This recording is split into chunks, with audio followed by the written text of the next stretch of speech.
या एक इत्तेफाक कह लो कि मेरे घर के कुछ डिस्टेंस पे एक नेबर रहते थे, और पड़ोसी थे। तो मेरे फादर से ऐसी बात हुई थी उनकी, तो उन्होंने बोला कि मेरे फादर ने बोला कि लड़का इंडस्ट्रियल प्रोडक्शन से बीटेक किया हुआ है। और तो जैसे ही उन्होंने ऐसे ही कुछ बात चल रही थी, तो सामने वाले जो मेरे अंकल थे, नेबर, उन्होंने सजेस्टेड कि अरे दिस इज ग्रेट अपॉर्चुनिटी, एक हम लोग के कंपनी में इंडस्ट्रियल इंजीनियर की रिक्वायरमेंट फर्स्ट टाइम ओपन हो रही है, और उनको जीईटी ही चाहिए, एक फ्रेशर चाहिए। क्योंकि वहां पे the package was very less, 1.4 lakh per annum का पैकेज था। आप सोच लो, मंथली अगर इसको स्प्लिट करो तो 12,500 रुपीज आता है। 12,500 रुपए की सैलरी की जॉब थी एक। तो मेरे फादर ने बोला कि तुमको ट्राई करना चाहिए, तुम जाओ। तो देखिए, सबसे ये बताने का रीजन मैं आपको ये बताऊं कि सबसे पहला क्या है, अपॉर्चुनिटी मिले तो पैसा नहीं देखने का है अभी।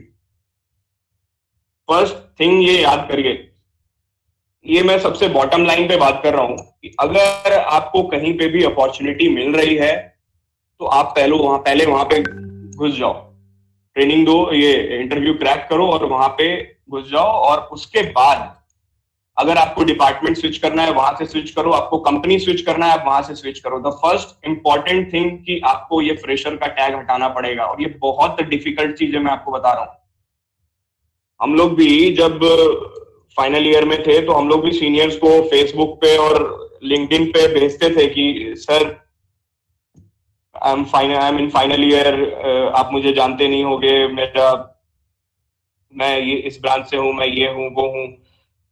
वो हेल्प नहीं कर सकते हैं यार। उसका रीजन मैं आपको बताता हूँ। मैकेनिकल, मैं खासकर ये मैकेनिकल के लिए बता रहा हूँ आपको। अभी आईटी में ऐसा नहीं है। द बेस्ट थिंग कि आईटी, बहुत सारे मेरे ऐसे जूनियर्स हैं, वो जस्ट मिनट, बहुत सारे मेरे ऐसे जूनियर्स हैं अभी जो इंस्ट्रूमेंटेशन एंड कंट्रोल से लेकर के इलेक्ट्रॉनिक्स डिफरेंट डिफरेंट ब्रांचेस में थे, और वो आईटी इंडस्ट्री में बहुत अच्छा काम कर रहे हैं। चैलेंज फेस होता है आपको, मैकेनिकल आईटी वालों को बहुत चैलेंज फेस होता है यहाँ पे, बिकॉज ये जो कंपनीज हैं, इनको फ्रेशर्स नहीं चाहिए होता है जनरली। तो वहां पे उनको बहुत बड़ा चैलेंज आता है कि यार जब तक कोई नौकरी नहीं देगा तो फ्रेशर का तो टैग हटेगा ही नहीं। तो एक तरफ पहाड़ एक तरफ खाई, वैसा वाला सीन हो जाता है। तो मदरसन सूमी में मेरा ऐसे ही हुआ कि बस मुझे एक अपॉर्चुनिटी मिल गई इंटरव्यू देने की, और था मेरे अंदर कुछ जो मैं आपको बताऊंगा इंटरव्यू टिप्स में कि कैसे इंटरव्यू क्रैक करते हैं। तो वो वहां से मेरा मदरसन एंड सूमी में हुआ। अब मैं आपको एक और चीज बताता हूँ, ये हो गया रेफरल। इस मोड को कहते हैं रेफरल मोड, क्योंकि यहाँ पे जो नौकरी की निकली थी रिक्वायरमेंट, ये किसी naukri.com पे नहीं था, ये किसी न्यूज़पेपर में नहीं था, ना किसी सोशल मीडिया प्लेटफॉर्म पे था। ये एक रेफरल प्रोग्राम था। कुल मिलाकर के एक नेटवर्किंग के थ्रू मेरा यहाँ पे अपॉर्चुनिटी क्रिएट हुआ था, जिसको मैंने क्रैक कर लिया। समझ रहे क्या बोल रहा हूँ? Hello? Yes sir. This was a referral, this was referral. और रेफरल क्या था? Okay, thank you. नेटवर्किंग था।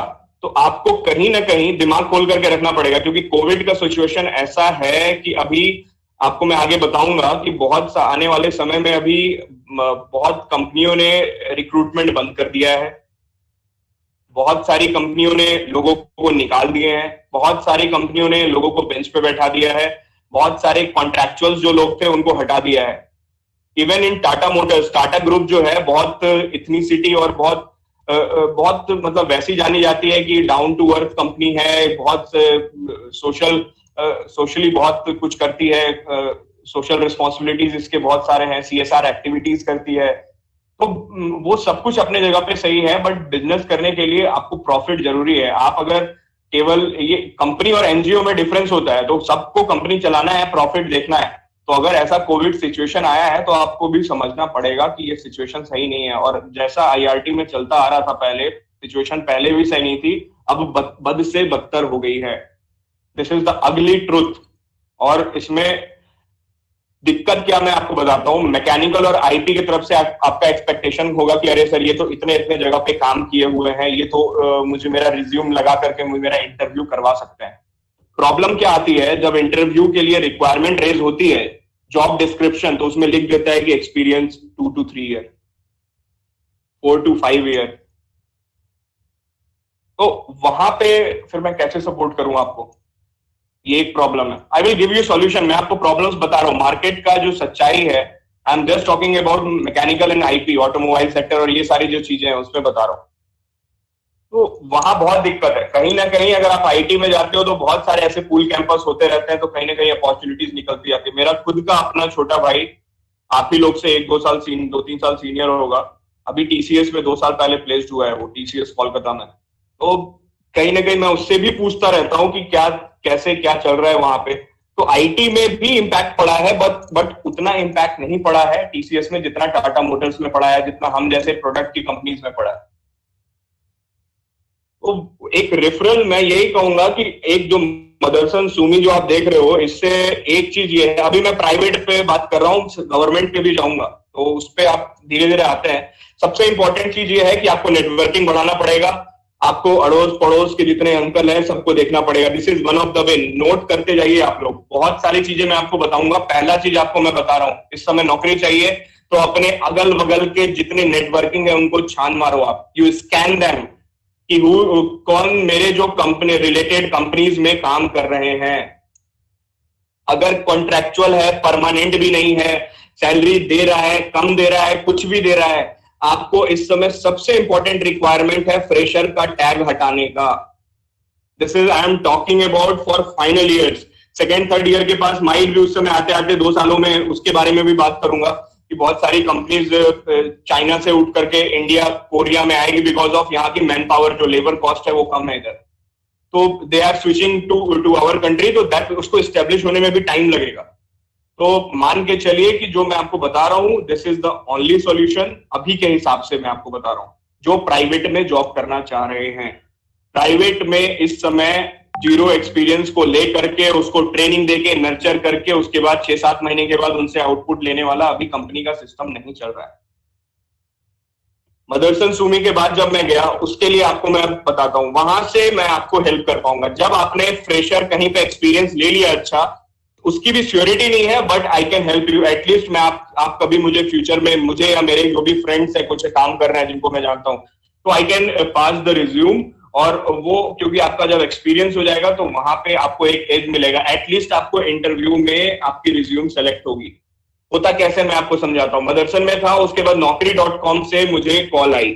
अब सबसे पहला क्वेश्चन आता है लोगों का कि Naukri.com पे आपने कुछ पैकेज लिया हुआ था या फ्री ऑफ कॉस्ट था? कोई भी पैकेज नहीं लिया था, सबसे पहली चीज, इसको भी नोट डाउन कर लीजिए। पैकेज लेना ना लेना जरूरी नहीं था, नहीं लिया था। हाँ, अभी हो सकता है कि कुछ ऐसा सिचुएशन है तो आप अगर जब जरूरत पड़े तो ले सकते हो, मैं पैकेज नहीं लेने के लिए नहीं बोलूंगा, बट मेरा पैकेज, बिना पैकेज के भी कॉल आता है, मैं ये बताना चाह रहा हूं आपको। दूसरी चीज, कोई भी कंसल्टेंट जो होता है वो पैसे नहीं लेता है। एडवांस में गलती से भी किसी को पैसे मत दे देना आप। जो भी एक्चुअल में स्पॉन्सर, जो कंसल्टेंट होते हैं, वो कंपनी हायर करती है, और जब कंपनी को वो कंसल्टेंट कैंडिडेट देते हैं फॉर इंटरव्यू, और वो कैंडिडेट अगर सेलेक्ट हो जाता है कंपनी में, तो कंपनी ही उस कंसल्टेंट को पैसा देती है। ये क्लियर हुआ आप लोगों को? Yes yes sir. Yes yes sir. कुल मिला करके company Yes, is okay, thank you. Company जो है वो कंसल्टेंट को हायर करती है कि आप मेरे लिए, मेरी ये रिक्वायरमेंट है, मुझे ये, मेरे इस वैकेंसी ओपन हुई है मेरी कंपनी में, जो एचआर है, और वो क्या करती है कि वो जॉब डिस्क्रिप्शन पकड़ा देती है कि भैया ये मेरे रिक्वायरमेंट है, इतने से इतने साल का आदमी चाहिए, इस जगह का एक्सपीरियंस चाहिए। वो कंसल्टेंट उस हिसाब से कीवर्ड्स, Naukri.com पे कीवर्ड्स डाल करके सर्च करती है। उस कंसल्टेंट का भी Naukri.com पे अकाउंट होता है, और वहां से जो कीवर्ड्स में से स्कैन करके जब आपकी रिज्यूम मैच करती है, तब आपको फोन आता है कि आर यू इंटरेस्टेड, यहाँ पे ऐसा वैकेंसी है और आपकी रिज्यूम मैच कर रही है, तो क्या मैं आपका रिज्यूम फॉरवर्ड कर दूं उस कंपनी के एचआर को? तो आप बोलते हो कि yes yes, not an issue, आप कर सकते हो। आप पूछ लेते हो कि कहाँ पे है, क्या कितना पैकेज दे रही है, बहुत सारे जो आपके क्वेश्चन रहेंगे आप पूछते हो, और आपका रिज्यूम वहां पे एचआर के पास चला जाता है। When HR select your resume, फिर कंसल्टेंट के थ्रू ही आपको बताया जाता है कि इस तारीख को आपका टेलीफोनिक राउंड है या इस तारीख को आपको इस कंपनी में यहां पे आना है। और when you get selected, consultant are getting paid by the company. This is the way. किसी पे भी आप फूल रिलाय होकर के फूल मत बन जाना कि आपने एडवांस में पेमेंट कर दिया। अगर कोई ऐसा रियल में होता भी होगा ना कि पैसे दे के करवा सके, तो वो आप अपनी जिम्मेवारी समझना। इस चीज को एंटरटेन नहीं किया जाता है, वो आपकी जिम्मेवारी होगी। डेंसो में Naukri.com से हुआ था। I then switch to Swaraj Mahindra and Mahindra limited. Swaraj जो ट्रैक्टर आप देखते हो वो मोहाली में है। Denso was in Jhajjar and Manesar. Motherson was in Noida. Right now I am in Tata motors. तो जो मदरसन में रेफरल एंड नेटवर्किंग से हुआ था, डेंसो, स्वराज एंड टाटा में तीनों जगह मुझे Naukri.com से कॉल आई है, तीनों की तीनों जगह पे। और कोई नहीं, कोई इधर उधर मैंने कोई दूसरा साइट नहीं, कहीं दूसरे अकाउंट नहीं ओपन किए थे किसी भी दूसरे एम्प्लॉयमेंट फॉर्म में, कंसल्टिंग फॉर्म या वेबसाइट, सोशल साइट पे। लिंक्डइन पे है, बट लिंक्डइन से कुछ भी ऐसा हेल्प नहीं मिला था उस समय तक। अब लिंक्डइन काफी वोकल हो गया है। लिंक्डइन पे अब रिक्रूटमेंट्स होने लग गई हैं। HRs are now moving towards LinkedIn also. LinkedIn थोड़ा सा स्मार्ट है, Naukri.com से ज्यादा एक्सप्रेसिव है, ज्यादा विजुअलाइजेशन उसमें बहुत ज्यादा है, इसलिए HRs are now also reacting with the LinkedIn profiles. But उस समय ऐसा नहीं होता था, तो Naukri.com ही एक हम लोग के पास एक प्लेटफॉर्म था, टूल था, जिसके थ्रू हमारे पास ऐसे मार्केट के रिक्वायरमेंट्स आती थी।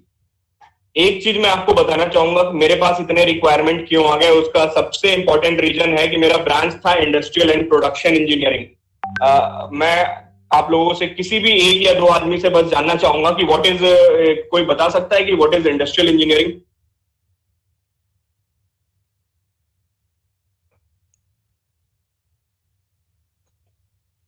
कोई भी हिंदी में बताइए, कुछ भी। इंडस्ट्रियल एंड प्रोडक्शन इंजीनियरिंग में आप पढ़ाई कर रहे हो, इंडस्ट्रियल इंजीनियरिंग होता क्या है?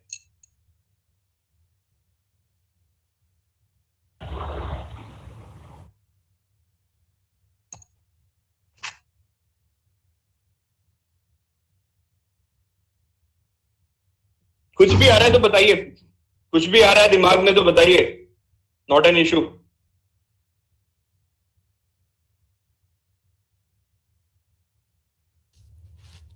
सर मैन्युफैक्चरिंग ऑपरेशन को परफॉर्म करने के लिए जो इंजीनियर्स होते हैं उनको इंडस्ट्रियल इंजीनियरिंग कहते हैं। ओके, ठीक है। और कोई? Thank you, thank you. मैं बताऊंगा इसका आंसर आपको। चलिए आगे बढ़ते हैं, मैं बताता हूं इसका आंसर। आइए आगे आइए, नेक्स्ट स्लाइड। कुछ कुछ चीजें आपको पहले थोड़ा सा जानना जरूरी है। अभी प्रोफेशनल बताया, आगे नेक्स्ट। ये अब देखिए इसमें क्या हुआ था, ये ऑफिस के मेरे पिक्स है। इसमें ऑफिस में भी गया तो वहां पे भी मेरा जो एक्स्ट्रा क्यूरिकुलर एक्टिविटीज, बहुत सारी चीजें वो बंद नहीं की है। तो ये भी आप जान लीजिए कि it is not the end, यानी कि 4 साल मिलता है। आगे और नेक्स्ट करो आप। अलग अलग कंपनीज के मेरे पिक्चर्स हैं ऑफिस में। ये देखिए बहुत सारी यहाँ पे सब लोग बैठे हुए हैं। तो वो सारे वो वुमेन्स डे पे परफॉर्म किया था। तो वुमेन्स डे हमें कॉलेज में नहीं मिलता है, तो कॉलेज में, ये ऑफिस में जाकर के वुमेन्स डे का एक प्लेटफॉर्म मिला था, वहां पे सिंगिंग किया था। मैं कॉलेज में, दिल्ली में, मेरा कॉलेज से पास आउट होने के बाद आईआईटी के बाद 2013 में मैंने बैंड एस्टेब्लिश किया था, और 5 साल तक दिल्ली में मेरा बैंड था, TDI करके, द डिवाइन आइकन्स। तो मैं ऑफिस भी करता था, ऑफिस के बाद जाकर के बैंड में प्रैक्टिस करके परफॉर्म करने भी जाता था। कानपुर, इधर उधर बहुत शोज किए थे फिर मैंने पैरेलली। तो ये भी एक है कि अगर आपके अंदर चीजें हैं तो बाद में भी रह सकता होता है। आगे बढ़िए। आप लोगों से क्वेश्चन पूछा गया था इस इवेंट के लिए कि क्या था, frequently asked questions, how to prepare for of campus placements, what additional courses and internships would be beneficial for placements, on what criteria does a company recruits engineer if broadly classified, how should we balance our semester exams, studies and placement preparations। इसका मैं आपको आगे example, जितना भी चीज है, ये चारों क्वेश्चंस मैंने नोट डाउन कर लिए हैं। अभी जो भी चीज मैं आपको आगे बताऊंगा, इससे बाय डिफॉल्ट आपको आंसर सारा मिल जाएगा, और उसके बाद I will come to this slide at the end in order to know whether आपको इसका आंसर नहीं मिला होगा तो फिर से मैं एक्सप्लेन करूंगा। आगे बढ़िए। यहां से I will have our session more as a two way communication करेंगे, इसको टू वे प्रोसेस के थ्रू। अब अनम्यूट करके मुझे थोड़ा सा आप बताना कि क्या है जब मैं आपसे पूछता हूं। देखिए दुनिया में, नोट डाउन कर लो आप, दुनिया में दो तरीके की इंडस्ट्री होती है, either it is either a product based industry और अ सर्विस बेस्ड इंडस्ट्री। उसके अलावा कुछ नहीं होता है, दो ही चीज होती है। कैटेगरी आपका इंडिया में प्राइवेट सेक्टर होगा, पब्लिक सेक्टर होगा, ठीक है। आप गवर्नमेंट और प्राइवेट जॉब कह सकते हो। उस हिसाब से एक कैटेगरी आपकी हो गई प्रोडक्ट और सर्विस की। तो प्रोडक्ट और सर्विस दो ही चीज होती है, आप कहीं भी चले जाओ। अगर आप बैंक में काम कर रहे हो तो वो प्रोडक्ट है या सर्विस है? सर्विस। सर्विस है। Service sir. Service. Done, thank you. देखिए अब मैं आपको बताता हूं, टाटा मोटर्स क्या है? ट्रक बना रहा है, कार बना रहा है, बहुत सारी चीजें बना रही है, तो वो प्रोडक्ट बना रहा है। TCS, Tata consultancy services, TCS क्या कर रही है? सर्विस दे रही है। आपके पासपोर्ट अगर आप बनाने जाओगे, पासपोर्ट सेवा केंद्र में टीसीएस के लोग बैठे हुए हैं, आईटी सॉल्यूशंस प्रोवाइड कर रहे हैं आपको। पासपोर्ट सेवा केंद्र is a client of TCS, ठीक है। अगर हम पैसेंजर कार टाटा मोटर से लोग खरीद रहे हैं तो वो क्या है आपका? जितने भी लोग हैं, every one is a prospective customer. जो भी लेने के इच्छुक है वो सब प्रोस्पेक्टिव कस्टमर हो गया टाटा मोटर्स का। तो आपको पहले ये चीज समझना पड़ेगा कि जो जॉब जो हम इतना दिमाग में हम लेके रखे हुए हैं, जॉब का, अरे क्या होगा जॉब का, आप पहले जानो तो है क्या वो चीज। जॉब दो कैटेगरी में होती है, या तो प्रोडक्ट बेस्ड में होती है या सर्विस बेस्ड में होती है। अब मैं नेक्स्ट आता हूं। प्रोडक्ट और सर्विस आपको क्लियर हो गया है क्या? एग्जांपल टीसीएस और टाटा मोटर का दे दिया आपको। अब आप यहां पे एक पेन देख रहे हो, ये आपको एक सिंपल सा, इसमें प्रोडक्ट, ये प्रोडक्ट है या सर्विस है? दिस इज प्रोडक्ट, ये कोई सर्विस तो है नहीं। जब ये प्रोडक्ट है, इस प्रोडक्ट को ओपन कर दिया है और इसके आप देख रहे हो यहाँ पे टिप है, बैरल है, spring, ball point tip, ink chamber, thrust device. मेरा आपसे ये क्वेश्चन है कि ये जो प्रोडक्ट है, इसको बनाने के लिए फिर से दो डिपार्टमेंट की जरूरत होती है भाई साहब। One is manufacturing and another is production. क्या कोई मुझे बता सकता है what is the difference between manufacturing and production? Hindi में बता दीजिए।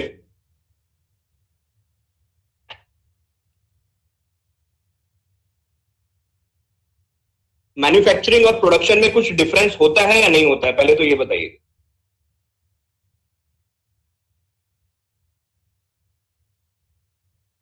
मैन्युफैक्चरिंग में लार्ज क्वांटिटीज में किसी भी चीज को बनाने को बोलते हैं, और प्रोडक्शन में? चलिए ठीक है, देखिए अब आपको बताते हैं। रॉ मटेरियल को लेकर बनाते नहीं और प्रोडक्शन में बनाते चीजों को। बिल्कुल सर, इनिशियल स्टेज में जो हम प्रोडक्ट करते हैं सर, वो मैन्युफैक्चरिंग के अंदर आता है सर। एक बार फिर से बोलेंगे क्या? सर इनिशियली स्टेज में बिल्कुल रॉ मटेरियल को लेकर के हम किस चीज को प्रोडक्ट को बनाते हैं, वो प्रोडक्शन के अंदर आता है sir. And after that sir manufacturing होती है। मैन्युफैक्चरिंग मींस सर की असेंबली, सर की असेंबल जो करते हैं वो। थोड़ा उल्टा बोल दिया आपने जवाब सही दिया, बस उल्टा जवाब दे दिया। बताइए। थैंक यू, मैं आता हूँ आप पे। सर मैन्युफैक्चरिंग प्रोडक्ट की होती है और प्रोडक्शन प्रोडक्ट एंड सर्विसेज दोनों का हो सकता है। Sir manufacturing sir raw tangible materials की होती है, और जो प्रोडक्शन होता है वो नॉन टेंजिबल मटेरियल, मतलब जो रॉ नहीं होते हैं। ओके सर स्मॉल अच्छा। Scale and large scale sir. अच्छा, मतलब वॉल्यूम के ऊपर भी, स्केल पे भी हमारा दोनों डिफाइन हो सकता है। बहुत बहुत जवाब आ रहे हैं। अभी अगर मैं पूछूंगा कि आपके सामने, हाँ बताइए। सर मैन्युफैक्चरिंग में फिजिकल चेंजेस भी होते हैं और प्रोडक्शन में केमिकल चेंजेस भी होते हैं रॉ मटेरियल्स को। अच्छा ओके, और कोई?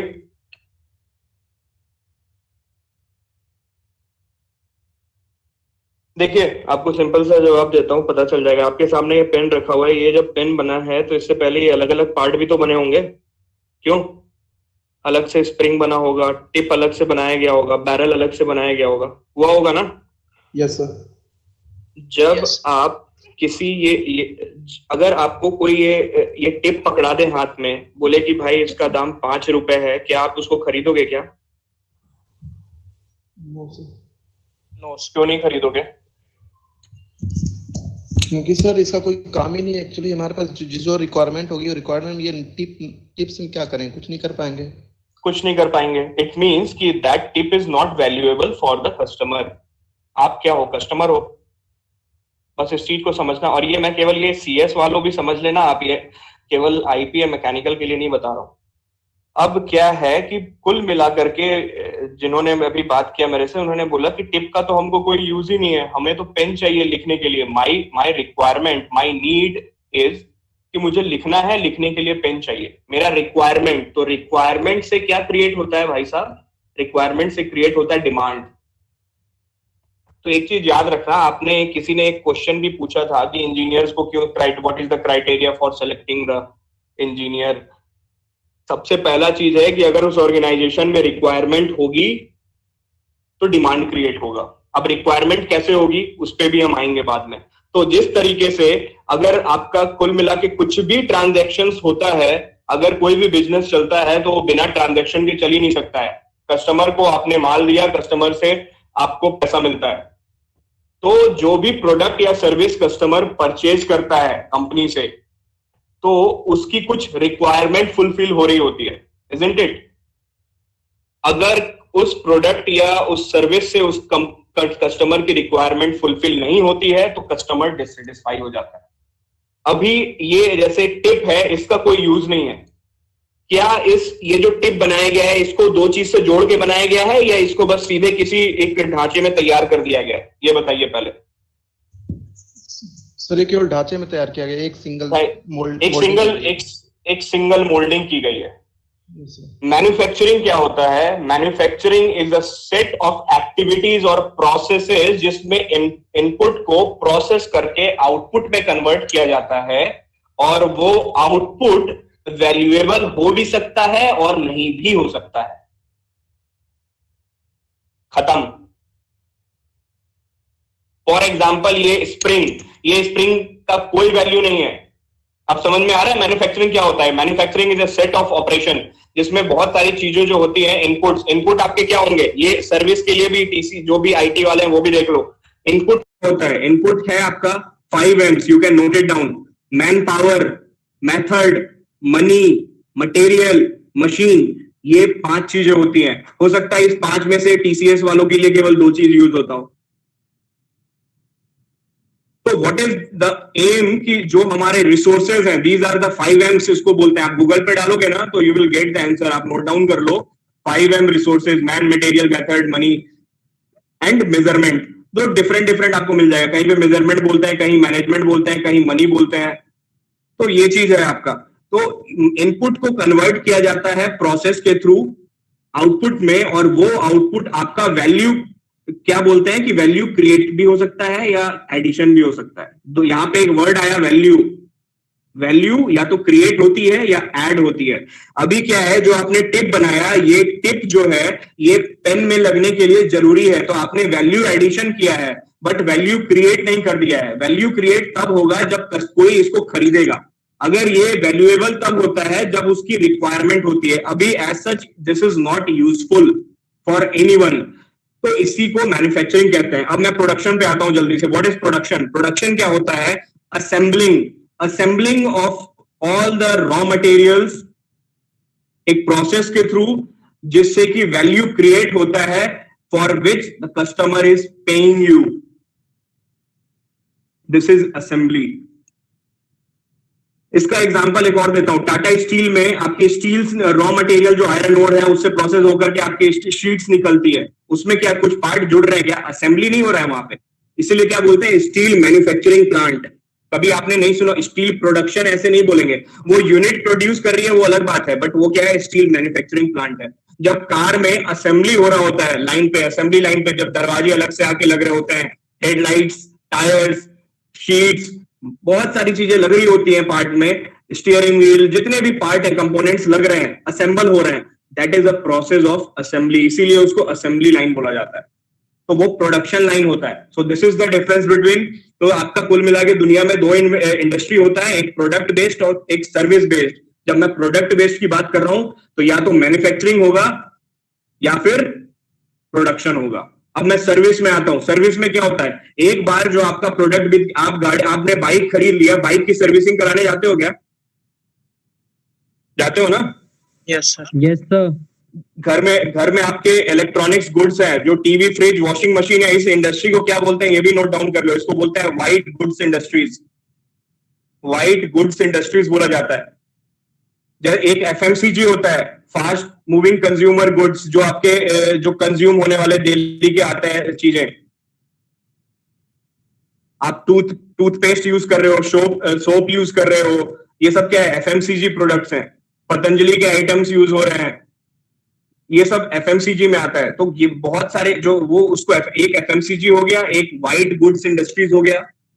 उसी तरीके से आपका सर्विस जब करवाते हो तो कोई भी आपने प्रोडक्ट बेच दिया तो एक बार प्रोडक्ट बिकता है तो उससे तो प्रॉफिट होता ही है कंपनी को, फिर उसकी सर्विसिंग से वो बार बार कमाता है. हर आदमी, बहुत सारे लोगों के घर में एक्वागार्ड लगा होगा, कैंट आरओ लगा होगा, उसकी सर्विसिंग होती है कुछ टाइम के बाद, जिसको हम बोलते हैं प्रिवेंटिव मेंटेनेंस. प्रिवेंटिव मेंटेनेंस क्यों किया जाता है? ताकि उसकी लाइफ को बरकरार रखा जा सके. हर एक प्रोडक्ट की एक लाइफ साइकिल होती है. तो आपके कुछ स्पेयर पार्ट्स होते हैं जिनको 4 साल के बाद रिप्लेस करना है. उस स्पेयर पार्ट की हो सकता है किसी की 4 साल की लाइफ साइकिल हो, किसी की 2 साल की. इसीलिए सर्विसिंग कराया जाता है. एसी की सर्विसिंग होती है, अरे उसका फिल्टर चेंज करना है, उसको ये झाड़ना है, ये करना है. क्यों? In order to sustain the efficiency and working capability of the device. इसीलिए सर्विस कराया जाता है. ओके, तो ये हम लोगों को जानना बहुत जरूरी है. अब मैं आपसे ये बोलूं कि आपका 3 साल, 4 साल, 2 साल हो गया, आपको इसका जवाब नहीं पता था इंडस्ट्रियल प्रोडक्शन का, कि what is industrial engineering, what is production. हम लोगों को पढ़ना क्यों है? आपको जॉब चाहिए, पहले आप ये अपने अंदर झांक के देखो. You do self analysis whether you are eligible for that job. जो कंपनी की रिक्वायरमेंट है आज के डेट में, क्या वो मैं पूरा कर रहा हूं? किताबी कीड़ा बन के नहीं रहना है. नंबर लाना जरूरी है, but we have to be practical. मैं आपको बताता हूँ मेरे परसेंटेज कितने आते थे. 65, 64, 65, 64, लगातार 2 साल तक 64-65% आता रहा. बताता हूँ मेरे लाइफ में चेंज कहां से आया एजुकेशन पॉइंट ऑफ व्यू से. सेकेंड ईयर के बाद और थर्ड ईयर के बाद हम लोगों का समर इंटर्नशिप होता है क्या? हमें करना पड़ता है ना? क्यों? Yes, sir. Yes, sir. I got opportunity to do summer internship in Bhushan Steel. वहां पे जब मैं विजुअलाइज किया चीजों को कि कैसे कैसे प्रोसेस हो रहा है, मेरा इंटरेस्ट ही अलग हो गया. मतलब ऐसा था कि 2 साल तक एक लड़का जो क्वांटम से पढ़ाई करता था रात के 2 दिन पहले, और केवल गाने बजाने और इन सब चीजों में रहता था. प्रयाग स्टेशन पे बैठा हुआ है, हाँ, हॉस्टल में है, कभी क्रिकेट खेल रहा है, कभी ये कर रहा है, वो कर रहा है. एग्जाम टाइम आया तो सेशनल में बस ऐसे ही बैठ लिए. उस समय स्मार्टफोन नहीं होते थे तो हम लोग फोटो खींच करके नहीं ले जाते थे एग्जाम में. ठीक है, तो ऐसा कुछ नहीं था. बस लोग किसी से पूछ लिया, चीटिंग कर लिया, पास हो गए. ये सब चलता रहा 2 साल तक, कोई दिक्कत नहीं है. हो गया, बहुत हो गया. अब क्या है, चेंजेस कहां से आया मैं बताता हूँ. अगर इसके बाद चेंजेस नहीं लाओगे तो दिक्कत होगा. चेंज कहां से आया? जब मैं फर्स्ट टाइम मेरा इंट्रोडक्शन हुआ उस प्रोफेशनल वर्ल्ड से, जब पहली बार मैं जिंदगी में किसी कंपनी में गया ना, तो मुझे समझ में आया कि अच्छा हो क्या रहा है यहाँ पे. मुझे सबसे पहले देखना था कि रॉ मटेरियल कहां से आ रहा है, क्या क्या रॉ मटेरियल है, कैसे आता है, कितनी क्वांटिटी में आता है. उसके बाद उसको उठा के उसमें क्या चेंजेस हो जाता है, केमिकल, मैकेनिकल, बायोलॉजिकल, क्या चेंज होता है उसमें. फिर एक एक स्टेप पे काम होते होते फाइनल वो आपका फिनिश्ड गुड बन जाता है. तो एक आरएम होता है, आरएम मतलब रॉ मटेरियल, और वो जब प्रोसेस होता जाता है तो लास्ट में वो एफजी बोलते हैं उसको टेक्निकल टर्म में, फिनिश्ड गुड. तो मेरा इंटरेस्ट बहुत जाग गया, और मैं जितने 2 साल तक थोड़ा बहुत भी पढ़ाई किया था ना, मैं उसको रिलेट करना स्टार्ट कर दिया. जब मैं थर्ड ईयर में आया तो ऐसा नहीं था कि मैंने अपने एक्स्ट्रा क्यूरिकुलर एक्टिविटीज को कम कर दिया था, वो और भी बढ़ गए. क्योंकि थर्ड ईयर में तो टेक्नोवेशन भी कराना था, सीनियर्स को फेयरवेल भी देना था, बनारस भी जाना था, तो हर चीज चलता रहा, किसी चीज को कम नहीं किया. बट मेरे परसेंटेज जो थे ना, जो 65 थे, वो थर्ड ईयर में 72-73% हो गए. Why I give credit कि मैं एक्चुअली में गया और जाकर के चीजों को देखा. जापानीज में एक टर्म होता है gemba, GEMBA, GEM, GEM, BA, gemba. Gemba का मतलब होता है एक्चुअल साइट. जब आप एक्चुअल साइट पे जाओगे ना, then you will get to know कि क्या चीजें हो रही है। तब आप फ्यूचर में कभी पढ़ाई करोगे तो आप रिलेट करना स्टार्ट कर देते हो वहां से कि अच्छा जो वो हो रहा था वो ये था। और जब आप रिलेट करके पढ़ते हो, जब आप विजुलाइज करने लग जाते हो चीजों को, तब आपको रटने की जरूरत नहीं होती है, आपको कंसेप्ट और फंडे समझ में आने लग जाते हैं। तो इट इज वेरी इंपॉर्टेंट कि आप अपने सेकेंड ईयर और थर्ड ईयर के जो प्रोजेक्ट्स हों उसको इस तरीके से करो, जस्ट नेम सेक के लिए मत करो। जस्ट ये नहीं कि किसी से प्री सीनियर का वो ले लिया, आपने सर्टिफिकेट ले लिया, उसकी कॉपी कर ली, नाम चेंज कर दिया। यार ये सब बहुत लोग करते हैं। अगर करोगे तो खुद के लिए गड्ढा खोदोगे। इट इज वेरी इंपॉर्टेंट कि आप ये जो समर इंटर्नशिप है इसको यूटिलाइज करिए। और मेरा मानना है कि उसी फील्ड में जाकर के करिए, उसी संस्थान में करिए जिस संस्थान से आपको बेनिफिट मिले। कोई जरूरी नहीं है कि उसके बाद उसमें नौकरी करनी है, करिए लेकिन जाकर के सीरियसली करिए। और आपको किसी के साथ आप झूठ नहीं बोलना। आप अगर गलत करोगे, नहीं करोगे तो खुद के लिए नुकसान दोगे, दूसरे के लिए नुकसान नहीं होगा।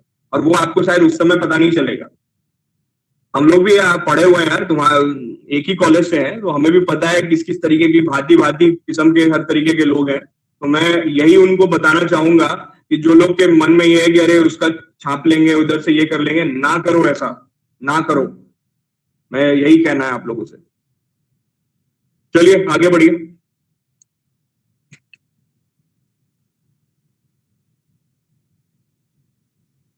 फाइनल ईयर में बताया नहीं आपको, फाइनल ईयर में 80% आया था मुझे। 7th और 8th सेमेस्टर दोनों में 80% ले आया। मेरा बीटेक 73% पे हो गया एवरेज। मेरे 2 साल के पाप, 2 साल के फर्स्ट सेकंड ईयर के पाप धुल के 65, 70 से ऊपर हो गया। बहुत सारी चीजों में पार्ट लिया हुआ था, मेरा रिज्यूमे अच्छा हो गया। तो थोड़ा स्मार्ट खेलना बहुत जरूरी है। अभी आपको मैं बताता हूँ ये क्या लिखा हुआ है सामने। यहाँ पे आप देखो, लाइफ में आप जो क्वेश्चन पूछ रहे हो ना, जब भी उसका 4 वाई, ये देखो 5W लिखा हुआ है, 5W और 1H, what, why, where, when, who, इससे खुद को जवाब देने का स्टार्ट करो।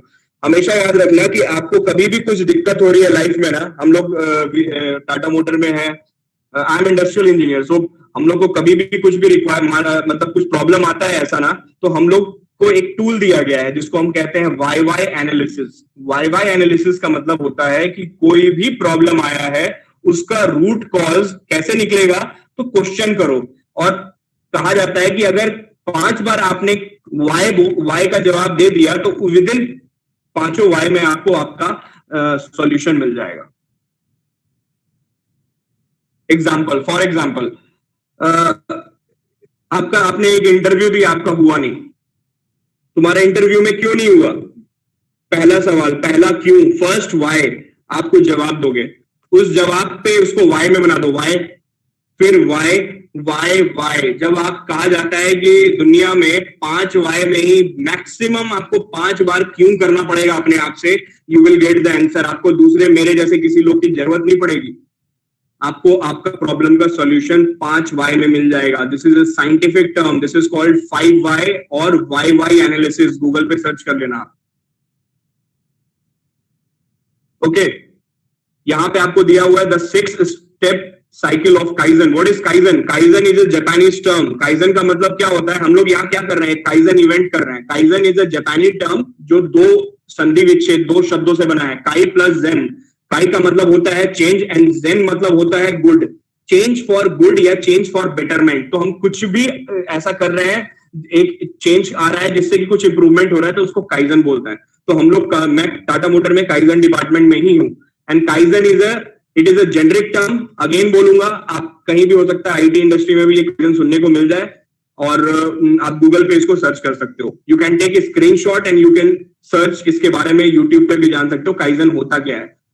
तो काइजन के ना स्टेप्स होते हैं, लाइफ में भी काइजन किया जाता है। Identify problem, very important. Problem को आइडेंटिफाई करो। मेरा एक इंटरव्यू में नहीं हुआ। एनालाइज करंट प्रोसेस, क्यों नहीं हुआ भाई, क्या दिक्कत रह गई थी, क्या उसने पूछ दिया जिसका मैं जवाब नहीं दे पाया। फिर उसका क्रिएट सॉल्यूशन, क्या करूं कि अगली बार से इस तरीके का मुझे प्रॉब्लम नहीं आएगा। उसके बाद test the solution. Test the solution मतलब मॉक ड्रिल करिए, उसका खुद से मॉक टेस्ट दीजिए, ये दीजिए। उसके बाद measure and analyse the result, फिर स्टैंडर्डाइज द सॉल्यूशन। मतलब कि फिर फाइनल आपका 6th स्टेप में आपकी तैयारी हो गई। ये 6 स्टेप है जिसके थ्रू आप अपने प्रॉब्लम को सॉल्यूशन में कन्वर्ट कर सकते हो। Next,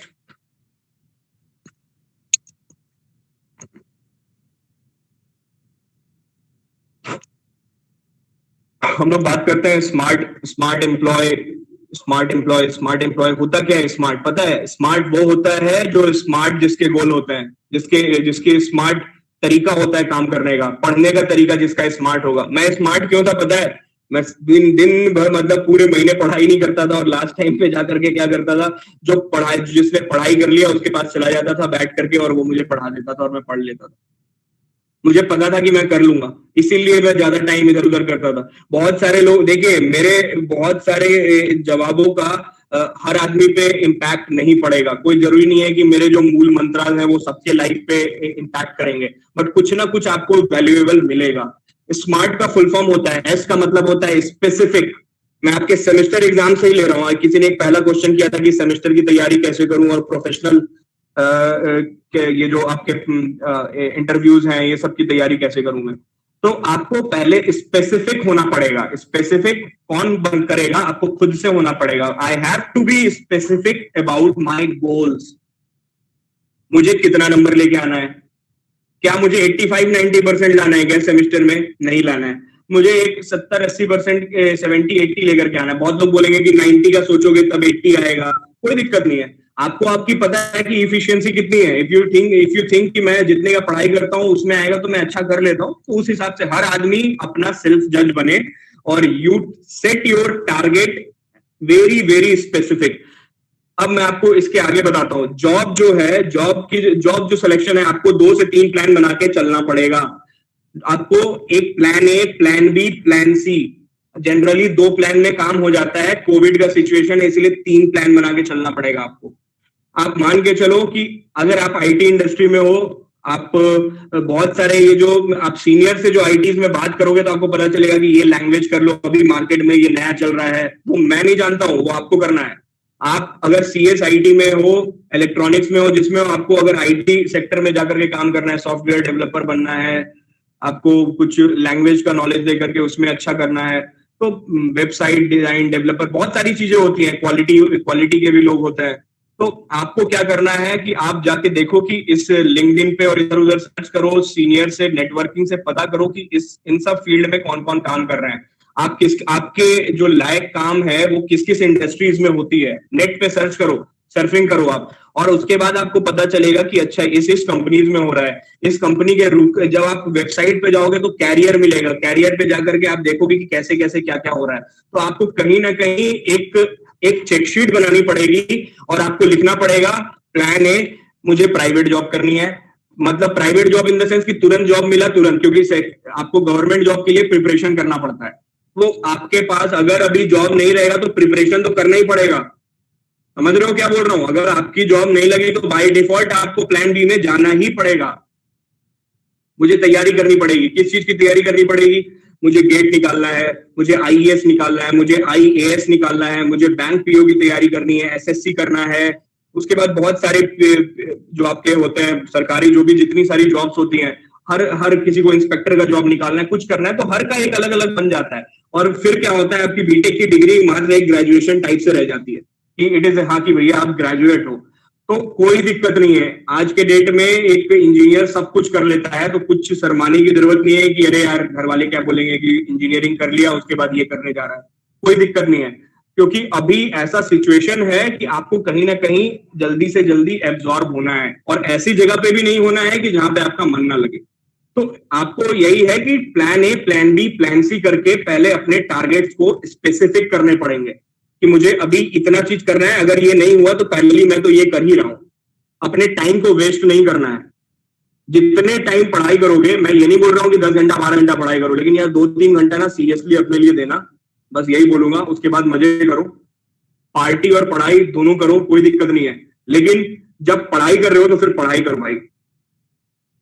this is very important. Specific के बाद हो गया measurable, M for measurable.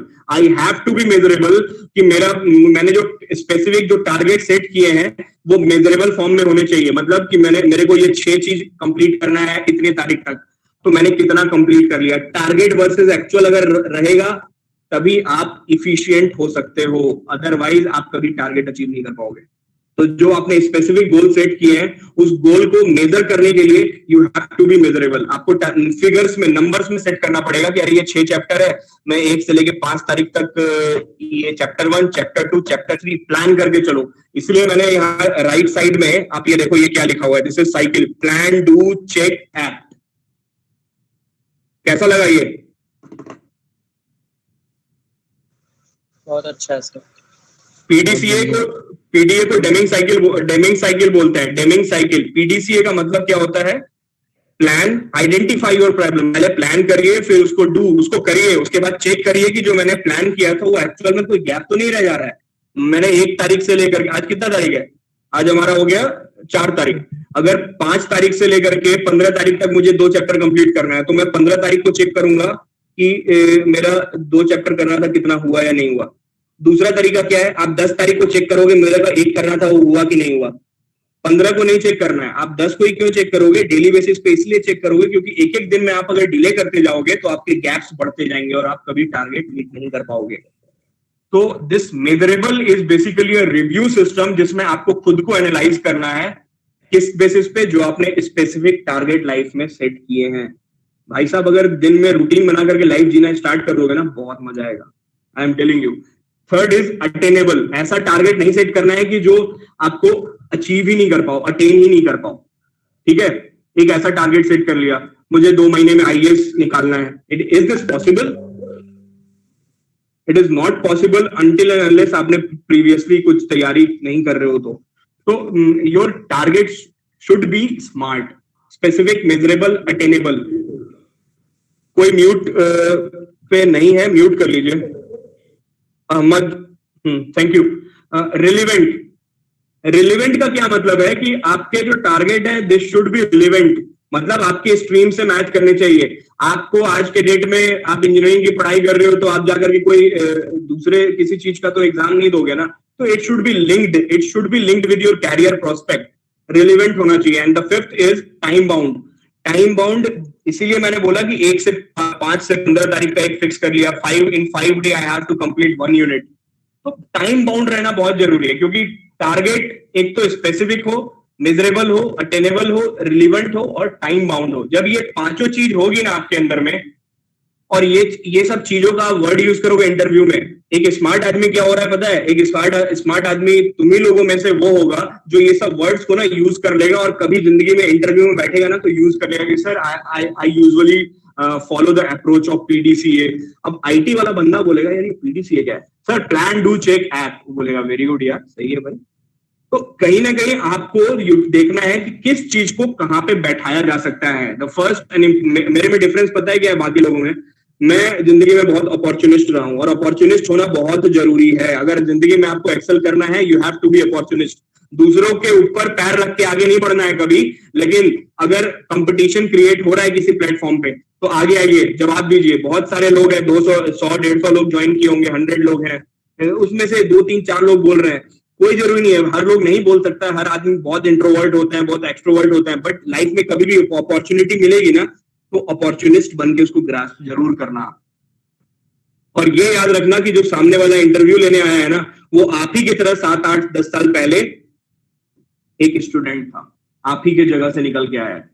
Direct कोई नहीं पहुंच जाता है वहां पे, तो आपको अपनी बात रखनी है वहां पे। नेक्स्ट बढ़िए। हवा नहीं बनाना इंटरव्यू को यार। It is a very smart way of interaction between a willing person जिसको जॉब चाहिए और जो ऑलरेडी जॉब कर रहा है, उसके बीच की एक बहुत ही स्मार्ट कन्वर्सेशन होता है इंटरव्यू। और मैं तो कह रहा हूं मुझे बहुत मजा आता था इंटरव्यू देने में। दूसरा आपको बताता हूँ, इंटरव्यू से पहले अब आ गया वैल्यू एंड कॉस्ट। देख आपको मैं एक सबसे इंपॉर्टेंट चीज बताता हूँ, value equal to function upon cost. आप अगर किसी जगह पे इंटरव्यू अगर दे रहे हो तो आप वैल्यू कैसे क्रिएट करोगे सामने वाले की नजर में? Value is directly proportional to the function and inversely proportional to the cost. जब टीसीएस सपोज अभी कंडक्ट करने वाली है तो टीसीएस का पैकेज फिक्स्ड है कि मैं इतने पैकेज पे बच्चों को लेके जाऊंगा, तो कॉस्ट क्या हो गया आपका? कांस्टेंट हो गया, isn't it? Yes, sir. Yes, sir. Yes. इस फॉर्मूले के बेसिस पे आपको दिखेगा value equal to function upon cost. और वैल्यू क्या है? आपकी वैल्यू है। हर एक आदमी जो इंटरव्यू में बैठ रहा है, इंटरव्यूई, तो आपकी वैल्यू किस पे डिपेंड करती है? फंक्शन और कॉस्ट पे। कॉस्ट आपका ऑलरेडी कांस्टेंट कर दिया गया है, जो कि आपको कंपनी एक फिक्स्ड कॉस्ट पे कर रही है। तो आपका फिर किस पे डिपेंड कर रहा है वैल्यू? फंक्शन पे। फंक्शन क्या है? फंक्शन उस पे है, अब जैसे आप किसी कंपनी के लिए टिप बनना चाह रहे हो या पूरा पेन बनना चाह रहे हो, समझ रहे हो? इससे पहले एक एग्जांपल दिया था, तो एक बंदे ने बोला था ना कि ये तो टिप है सर, इसका क्या यूज है? पेन का टिप का, आपको टिप पकड़ा देगा, उसका तो कोई यूज है नहीं। तो वो आपको डिसाइड करना है कि इंटरव्यू में आपको पेन का टिप बनना है या पूरा पेन बनना है। इट मीन्स कि अगर जो भी जॉब की रिक्वायरमेंट है जिसके लिए आप इंटरव्यू देने जा रहे हो, सबसे पहले तो आपको उस जॉब रिक्वायरमेंट, जो जॉब डिस्क्रिप्शन बोलते हैं, जेडी बोला जाता है इन शॉर्ट, जेनरिक टर्म नहीं है ये, बट लिंग्विस्टिक लोग बोलते हैं जेडी। अरे इसका जेडी क्या है? जेडी मतलब जॉब डिस्क्रिप्शन। आपको सबसे पहले जो भी जॉब डिस्क्रिप्शन है उसको गो थ्रू करना है और अपने आप को उसके हिसाब से तैयार करना है। आपका जो रिज्यूमे होता है या सीवी होती है वो स्टैंडर्ड नहीं होता है। सबसे इंपॉर्टेंट चीज याद रखना, आपकी जो रिज्यूम होती है वो कंपनी के बेसिस पे वेरी करती है। जैसा कंपनी का रिक्वायरमेंट होगा भाई साहब वैसा रिज्यूम बनाओ। और रिज्यूम बनाते समय सबसे इंपॉर्टेंट चीज ये है, कोई भी ऐसा चीज मत डालो जो तुम्हें नहीं आता है। वो सारी चीजें डालो अपार्ट फ्रॉम दैट जो कंपनी की रिक्वायरमेंट है। कोई दिक्कत नहीं है, थोड़ा ज्यादा डाल दोगे कोई प्रॉब्लम नहीं होगा, बट वैसी चीजें बिल्कुल मत डालना जो कंपनी की रिक्वायरमेंट है बट तुम्हें नहीं आती है, क्योंकि वहां से तुम वो अपने लिए गड्ढा खोद दोगे। तो it is very important to make a smart resume और क्यूरिकुलम विटाई। उसका सीधा फंडा ये होता है कि वो एक पेपर होता है जो आपकी पहचान होती है। जब तक आप एंट्री नहीं करते हो इंटरव्यू रूम में, तब तक एक बार वो 2 मिनट के लिए उसको देख लेता है, और उसमें उन लोगों को उससे मतलब नहीं है आप कहाँ से हो, आपके माता पिता क्या है।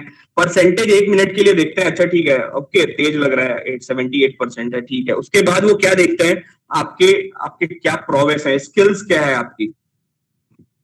इंटरव्यू उसमें आपके एक्सपीरियंस सबकी जीरो है, तो आपकी स्किल्स देखेगी। अब क्या है, बहुत लोगों ने पूछा कि क्या कोर्स किया जाए, क्या कोर्स कर लिया जाए सर, किस चीज का पार्टिसिपेशन सर्टिफिकेशन कर लिया जाए। आप उस चीज की सर्टिफिकेशन करिए जिस चीज में आपको कैरियर बनाना है। अगर मेरे से कोई मैकेनिकल आईटी वाला पूछेगा तो मैं उसको 4-5 चीजें बता दूंगा। आप there are NPTEL platform, CII है, Confederation of Indian Industries, MSME है, मिनिस्ट्री ऑफ MSME, सरकारी है, 1500, 500, 800, 1200 रुपए में ये आपको सेशंस कराती है, ऑनलाइन सेशन करा रही है, आपको सर्टिफिकेट भी मिलेगा। मेरे लिंक्डइन पे इफ यू विल कम तो you will get to know ये सारी चीजें। और मैं आपको ये सब की लिंक भी शेयर कर दूंगा मैं एल्यूमिनी एडमिन से, जो आप लोग को भेज दिया जाएगा। यहाँ पे भी मैं चैट बॉक्स में लिंक डाल दूंगा। जो मेरे काम के हैं, जो मेरे डिपार्टमेंट के लोग नहीं हो, आप लोग अलग अदर स्ट्रीम को हो, उनके लिए मुझे यही कहना है, यू कंसल्ट योर सीनियर और आप उनसे जानो कि सर मेरे ये ना, उनसे तो पहले ये भी जानो कि मार्केट में क्या क्या चल रहा है।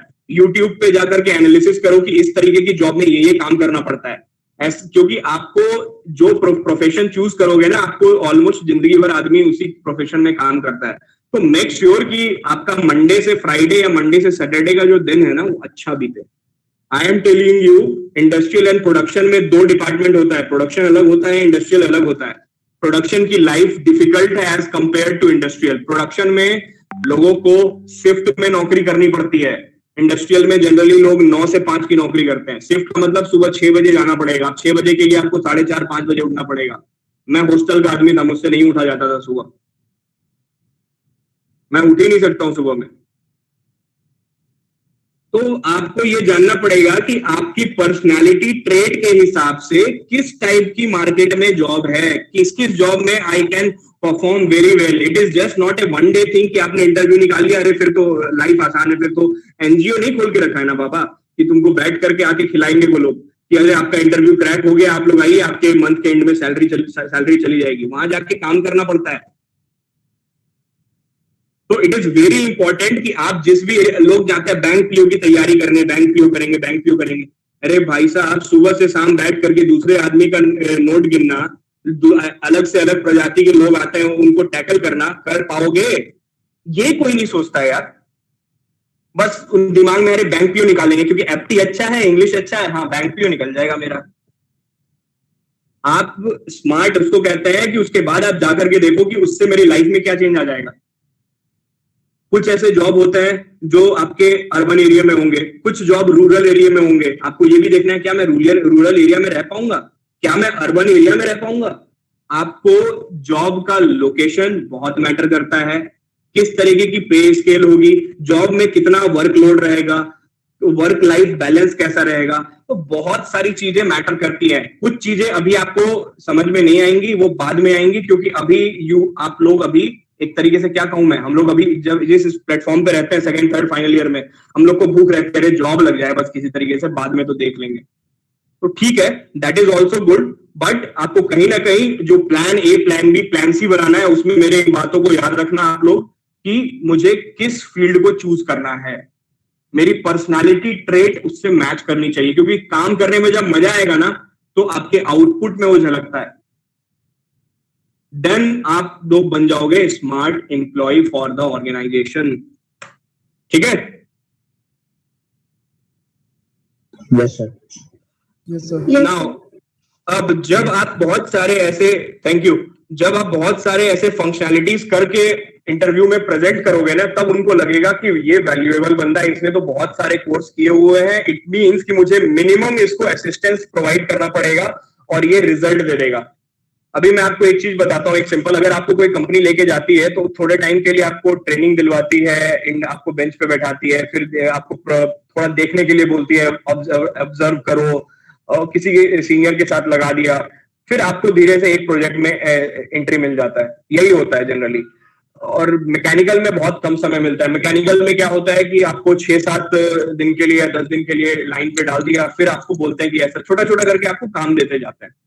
तो वर्क इज वर्शिप। एक चीज याद रखना कि कुछ भी है, प्रीतेश झा वहां पे जाकर के टाटा मोटर में केवल गाना गा करके नाम नहीं बनाया है, काम बहुत मैटर करता है। एक ना देख लेंगे, सेल्फ एनालिसिस करके ही आपको पता चल जाएगा। आपकी अगर वैल्यू बढ़ानी है इंटरव्यू में किसी भी कंपनी के